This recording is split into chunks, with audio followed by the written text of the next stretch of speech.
Mateus capítulo 17, versículo 24 diz assim: E vindo eles para Cafarnaum, aproximou-se de Pedro os que recebiam tributos, e perguntaram: Vosso mestre não paga tributos? Disse ele: Sim. Quando entrou na casa, e Jesus preveniu ou antecipou, dizendo: O que tu tens? O que tu pensas, Simão? E de quem cobra os reis da terra o tributo e o imposto? Dos seus próprios filhos ou dos estrangeiros? Pedro disse: Dos estrangeiros. E disse-lhe Jesus: Então os filhos logo são isentos. Mas para que não ofendais, ou para que não haja escândalo, vai ao mar, lança o anzol, toma o primeiro peixe que subir, e abrindo-lhe a boca encontrarás um estarte. Toma-o e o dai por mim e por ti. Diga comigo assim: eu só preciso hoje. Eu só ouvi meia dúzia de gente. Diga: eu só preciso hoje de uma vara. E diga assim: eu só preciso hoje de uma vara e de um mar. Aleluia. Daqui a pouco você vai entender. Queridos, quando nós olhamos para esse texto aqui, para você ter ideia, Jesus, desde que Jesus começou o seu ministério, desde que ele foi ao Jordão, desde que ele chegou na sinagoga, de acordo com Lucas capítulo 4, para você ter ideia, a Bíblia diz que depois que Jesus passou o período de 40 dias e 40 noites jejuando, onde Jesus venceu o diabo em 3 áreas da sua vida, venceu ele tanto no corpo, na alma, no espírito. Não tenho tempo para falar sobre isso, mas depois que Jesus venceu o diabo, que ele foi, os anjos veio, servia, a Bíblia diz que Jesus, ele voltou para sua cidade, para Nazaré. Mas quando Jesus chega a Nazaré, a Bíblia não diz que Jesus vai para sua casa, ou vai aonde está sua mãe, onde estão os seus irmãos. Ele vai direto para a sinagoga. E por ocasião desse dia era sábado, e a Bíblia diz que quando Jesus entra na sinagoga, algo extraordinário aconteceu. Porque algo que é extraordinário, por que é extraordinário? Te explico o porquê. Porque quando Jesus entrou nessa sinagoga, só para você ter ideia, Jesus passou toda a sua vida aqui nessa cidade, na cidade de Nazaré. Jesus praticamente passou a sua infância, cresceu, conhecia todas as pessoas dessa cidade. Todas as pessoas conheciam ele por causa do seu pai José, que era carpinteiro. Provavelmente Jesus havia ajudado a fazer muitos negócios, havia feito, quem sabe, muitas cadeiras, algumas camas, algumas mesas, havia feito algumas coisas que necessariamente necessitava de carpinteiro. Provavelmente, pastor Fabrício, Jesus tinha feito para a maioria das casas dessa cidade aqui. Obviamente Jesus era conhecido porque logo sua mãe, seu pai, seus irmãos vivem aqui. E todo mundo sabe que esse ofício de carpintaria nessa época era bem procurado.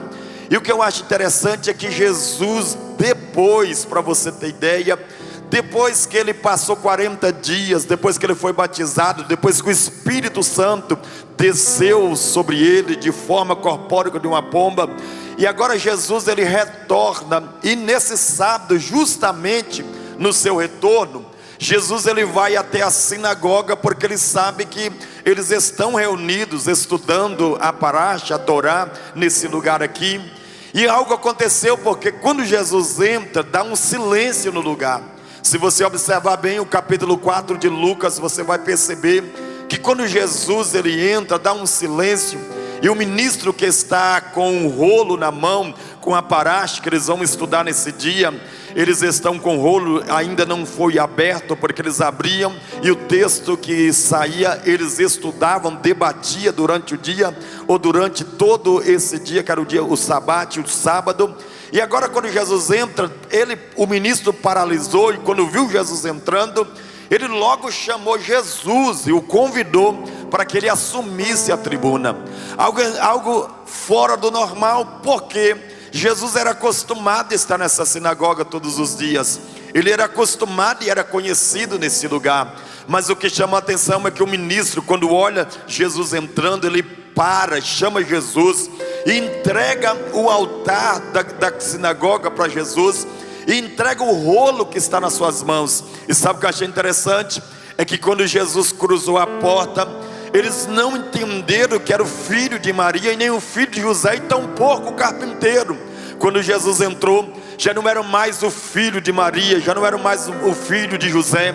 O que entra por aquela porta agora é o Filho de Deus, aquele que o próprio Deus, quando João acabou de batizar ele, e ele acabou de sair das águas, capítulo 3, versículo 16, 17 de Mateus, diz que quando ele sai das águas, o céu se abriu, e o Pai todo satisfeito, porque o Filho está abrindo a era e o tempo do Filho, para que o propósito eterno de Deus comece a se manifestar entre os homens.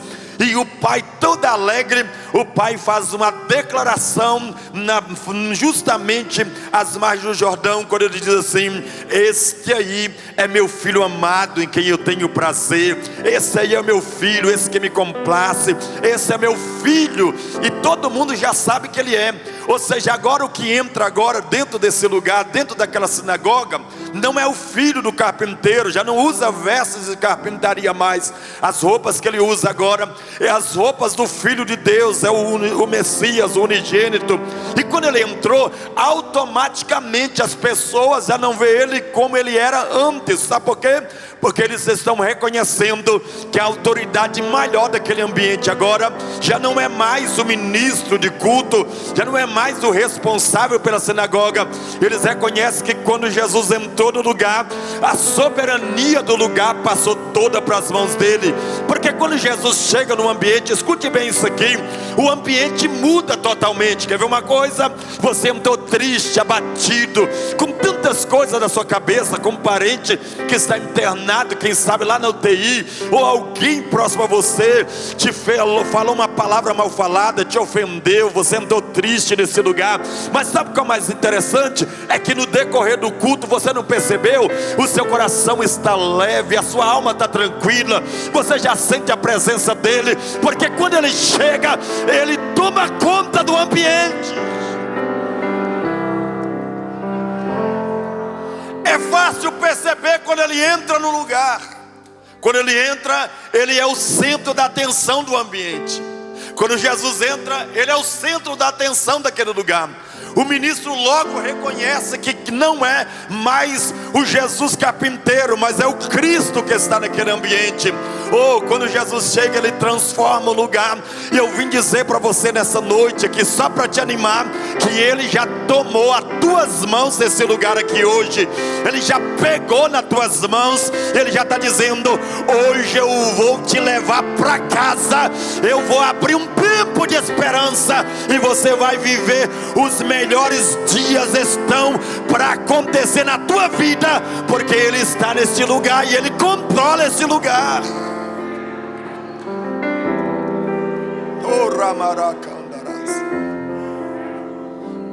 Quando Jesus assume a tribuna, ele logo pega o rolo e justamente vai abrir o capítulo 65 de João, ou de Isaías.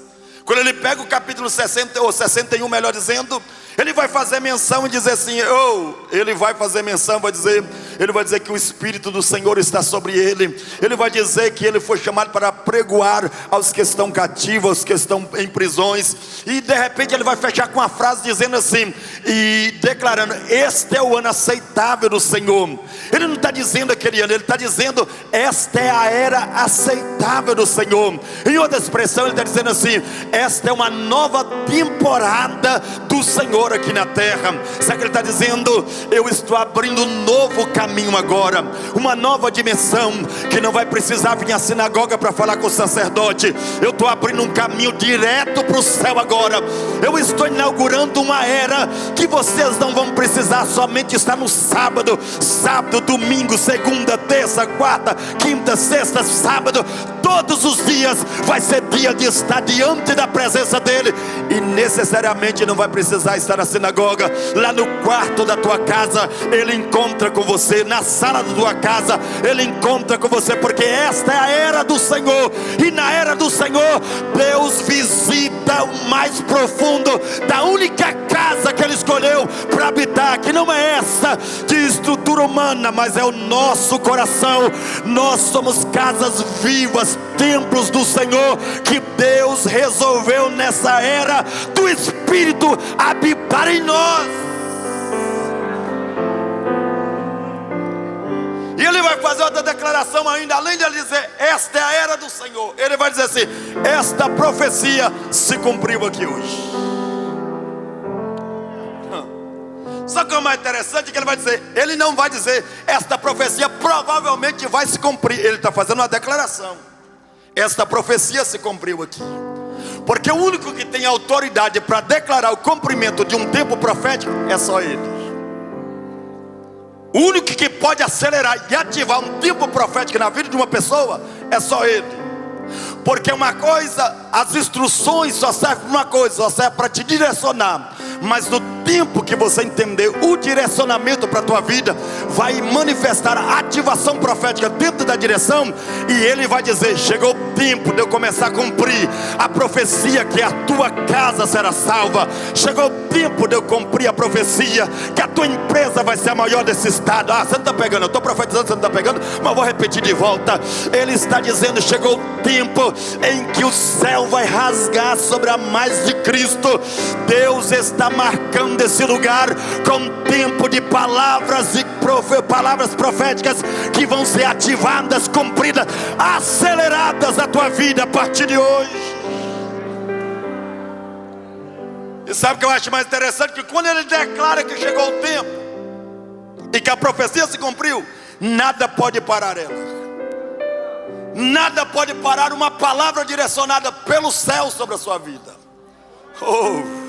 Quando ele direciona uma palavra, ele diz, hoje chegou o cumprimento, pode mover a estrutura do inferno inteiro, que a profecia vai se cumprir na sua vida.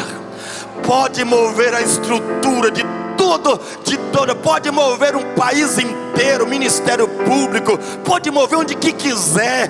Mas quando ele dizer, chegou o tempo de você prosperar, chegou o tempo de você se fortalecer, empoderar financeiramente, esse dia vai chegar e não vai demorar. Porque esta quarta da fé é o tempo que ele está dizendo, hoje eu estou aqui para declarar que chegou o tempo do cumprimento, o tempo do aceleramento para a tua vida.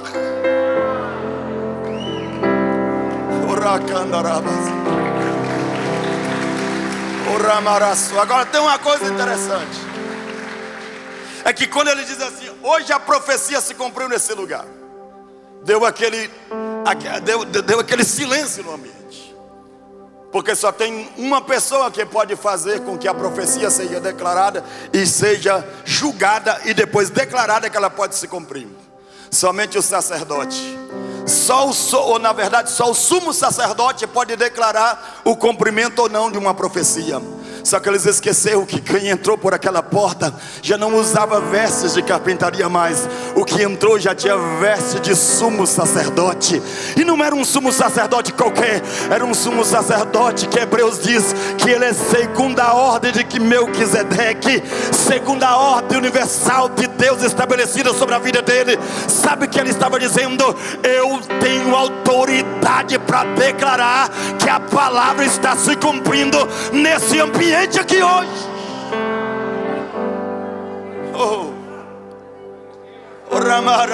Eu estou sentindo Deus aqui, irmãos.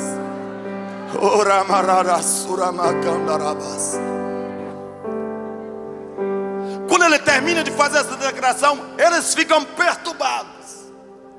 E a Bíblia diz que eles arrancam ele desse lugar, tira ele desse lugar e leva ele para fora. E uma das coisas que eles iam fazer era jogar Jesus lá de um penhasco. Só que quando eles estão preparando, Jesus simplesmente levantou a cabeça, passou no meio deles, eles nem perceberam Jesus passando. E Jesus disse: já que essa casa aqui não me quer, deixa eu ir para outro ambiente, porque se esse lugar não me quer, eu já tenho outros lugares me esperando. Porque aprenda uma coisa: você não é a última Coca-Cola do deserto, não. Quando você não quiser, Deus vai pegar um lá de fora, vai trazer, vai encher e vai preparar para tomar e para fazer melhor do que você está fazendo hoje. Porque quando a cidade de Nazaré rejeitou ele, Jesus vai parar lá na cidade de Cafarnaum. Quando ele vai para Cafarnaum, é por isso que quando você lê toda a história, você vai perceber uma coisa: que mais de 70% dos milagres que Jesus fez, ele fez foi em Cafarnaum. Ele próprio, com a sua boca, ele próprio professou dizendo: se outras cidades como Corazim, outras cidades tivessem visto os milagres que foram feitos em Cafarnaum. Por que ele está dizendo que se tivesse visto os milagres que foi feito em Cafarnaum? Porque Cafarnaum foi um palco de milagres. Alguém queria ver um cenário de milagre, era só correr para a cidade de Cafarnaum. Alguém queria ver um paralítico levantando, era correr para a cidade de Cafarnaum. Alguém queria ver Jesus ressuscitar alguém, era correr em direção à cidade de Cafarnaum, porque era um palco de milagres de libertação, de todas as coisas. Porque ele, naquele lugar, ele fez aquele lugar como se fosse o melhor lugar da face da terra. Mas o que acontece? Porque Nazaré rejeitou. E quando uma casa rejeita, Deus sempre tem outra para ele aportar. Quando uma casa não quer, Deus sempre tem outro. Deus não substitui ninguém. Guarda isso na sua cabeça: Deus não substitui ninguém. Deus não vai te trocar por outro, mas Deus vai levantar um outro do seu lado, e você vai ver ele crescer do teu lado, e você olhando assim, vendo ele crescer, e Deus vai dizer assim: você pensou que você não quis, mas eu já levantei do teu lado para provar que eu tenho controle e que eu não tenho tempo para perder com quem não quer.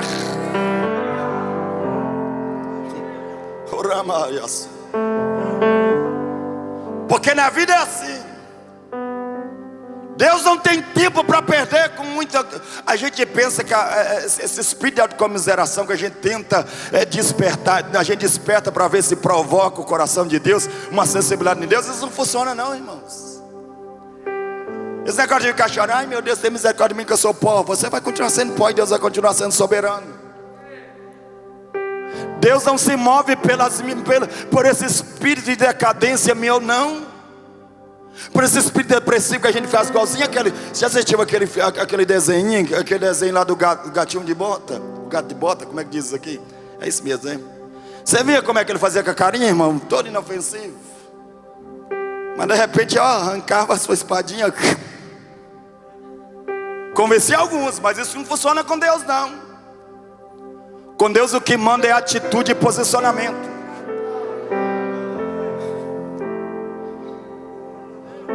Com Deus esse negócio: ai meu Deus, se o senhor não fizer, eu não vou no culto. Aí Deus fala: não tem problema não, é até bom que você ocupou um lugar para quem está necessitando. Ah, mas se Deus não abrir essa porta, não serve. Deus fala: não tem problema não, enquanto você não está, tem muita gente querendo me servir, querendo ocupar um lugar. O problema é que a gente pensa que tem hora que a gente é estrelinha, irmãos, que a gente é a única estrela que brilha. Olha para o céu para ver se você consegue pelo menos identificar uma da outra. É tanto brilho que você se perde no brilho das estrelas. Então aprenda que você não é a única pessoa que brilha. Se você não quiser, Deus levanta outra e faz algo mais poderoso ainda do que você imaginava que Ele podia fazer. O que move o coração de Deus? A nossa atitude, a nossa fé. Porque a fé não está no campo do sentimento e nem das emoções. A fé, ela é muito mais do que algo racional. Ela é algo tão poderoso que Jesus diz assim, que é capaz da gente olhar para uma montanha, é capaz da gente olhar para ela e dizer assim: move daí e lança-te no mar. Ela tem capacidade, porque a fé, ela é posicionamento e atitude. É a capacidade de crer quando nada está favorável, ou alguma coisa favorável para que dê certo.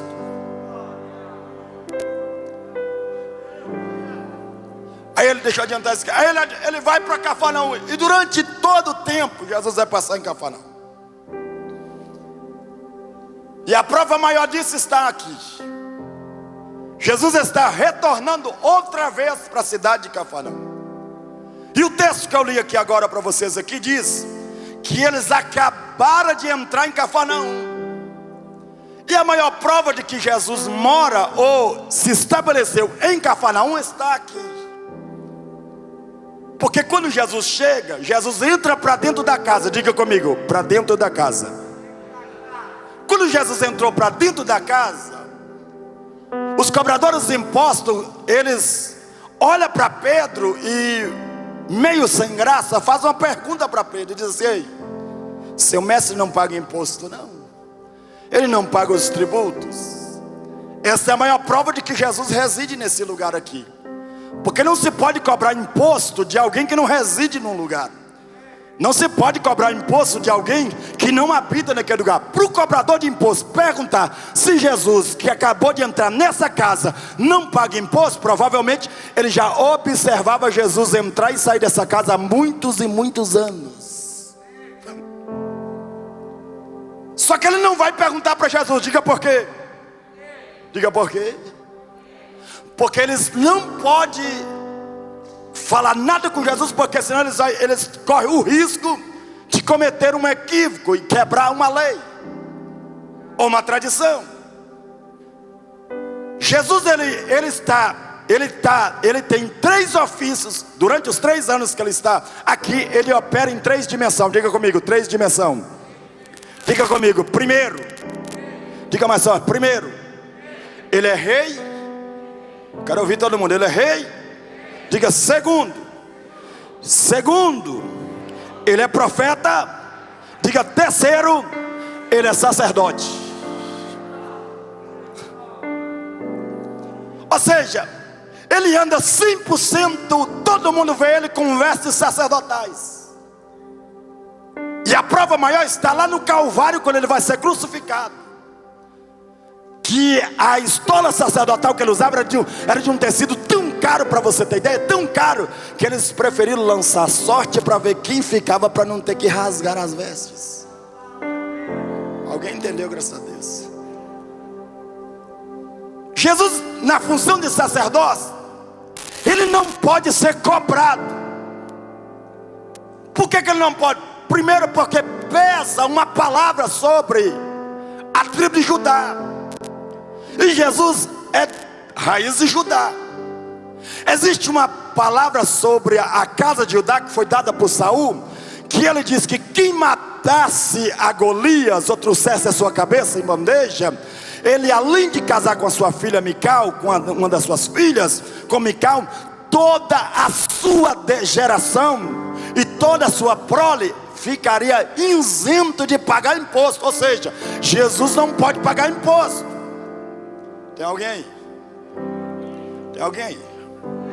Ele não pode pagar, porque existe uma palavra de um rei. E uma palavra de um rei só pode ser revogada se for um decreto mais forte do que essa palavra que foi estabelecida.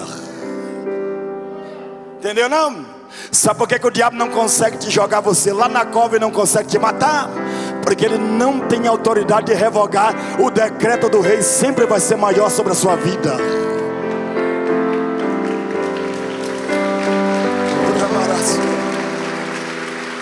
Sabe por que você tropeça, você cai, mas você levanta de novo? Sabe por que você tem dia, você fala: Senhor, não estou aguentando, vou tirar a toalha, não aguento mais. Aí de repente entra uma força em você. Aí naquele momento mais crucial que o diabo está dizendo assim: você é um coitado, você vai cair, eu vou te destruir, eu vim para matar, roubar, destruir, eu vou acabar com você. Mas Jesus diz assim: eu vim para dar vida em abundância. Pega você para amaldiçoar. O decreto da vida é maior do que o decreto da morte. O decreto da vida é maior do que o decreto da morte. Levanta a mão que eu estou com vontade de profetizar. Eu profetizo que sobre esta igreja e as famílias que estão aqui, o decreto da vida, da ressurreição de Jesus é maior do que a morte, é mais forte do que a morte.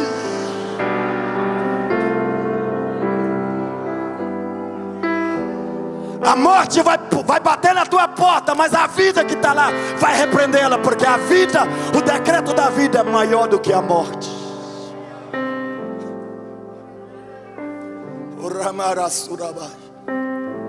Primeiro, não pode cobrar o imposto dele, porque ele tem uma palavra de um decreto de um rei.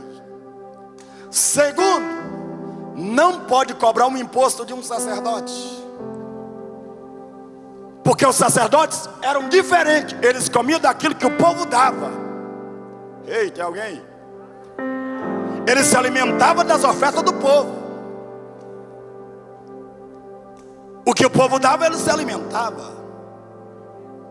Ou seja, então, eles são cuidados pela comunidade. E logo eles são isentos de imposto. Diga comigo, imposto. Levanta sua mão para mim, Tamires, por favor.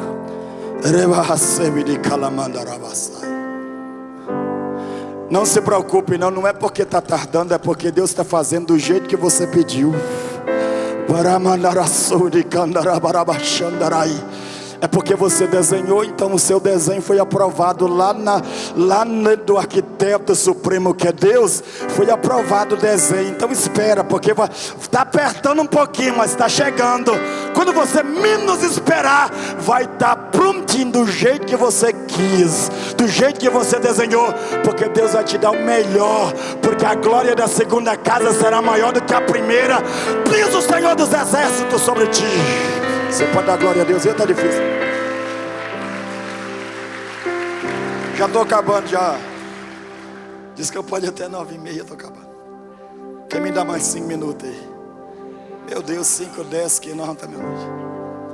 Você não se pode cobrar imposto dos sacerdotes. Porque é o contrário. Eles são isentos de impostos. O cobrador de imposto não vai cobrar direto de Jesus, porque Jesus está usando roupas sacerdotais. Diga comigo, roupas sacerdotais. Mas vai cobrar de Pedro. E por que vai cobrar de Pedro? Olha para cá, se você não dá glória a Deus, eu vou descer aí, tá? Com máscara. Por que vai cobrar de Pedro?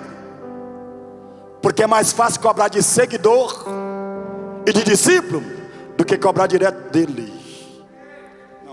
Vou repetir, vou desenhar, você entendeu? Eles vão cobrar de Pedro pelo simples fato, porque Pedro tem acesso à casa, eles não. Pedro pode entrar e sair a hora que ele quiser, eles não. Entendeu não? Entendeu porque eles cobram de você? Entendeu porque depois que você aceitou a Cristo, a carga aumentou? Os seus amigos do trabalho te acusam, te chamam de crentinho, te chamam de santarrão, inventa tanta, até calúnia quando você, até quem sentava na mesa de bar com você, te persegue hoje. Porque eles não têm acesso ao que você tem. Aí eles não têm acesso a ele, vai cobrar de quem? De quem segue. Ou você acha que você está sendo perseguido porque você é bonitinho, irmão? Porque você é melhor? Você só está sendo perseguido porque eles descobriram que você parece com ele.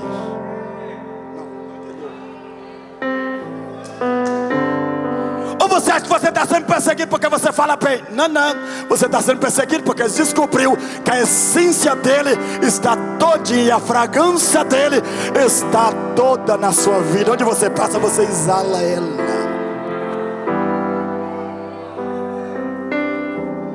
Ou você acha que persegue você porque você conseguiu bater todas as metas lá e eles não conseguiram? Mentira, porque você parece com ele. Então eles não têm acesso a ele, então vai tentar ofender ele perseguindo você.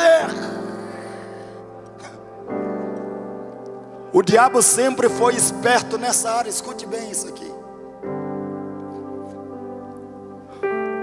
O diabo nunca vai ter poder para se igualar ao poder que ele recebeu na ressurreição.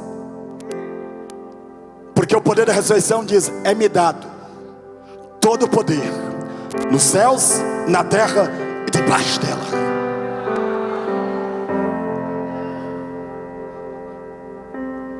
Ele sabe que ele trabalha nos limites.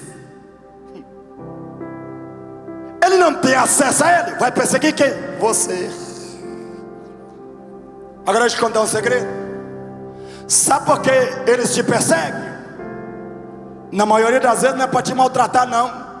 Sabe por que eles cobram seu comportamento? Não é para te machucar. A gente que é ser humano leva pelo emocional, pelo sentimental. Na maioria das vezes eles estão tentando dar um grito, porque a alma deles está gritando. E a alma deles descobriu que você tem acesso à casa dele. E todas as informações que eles precisam para conhecer ele está na sua vida.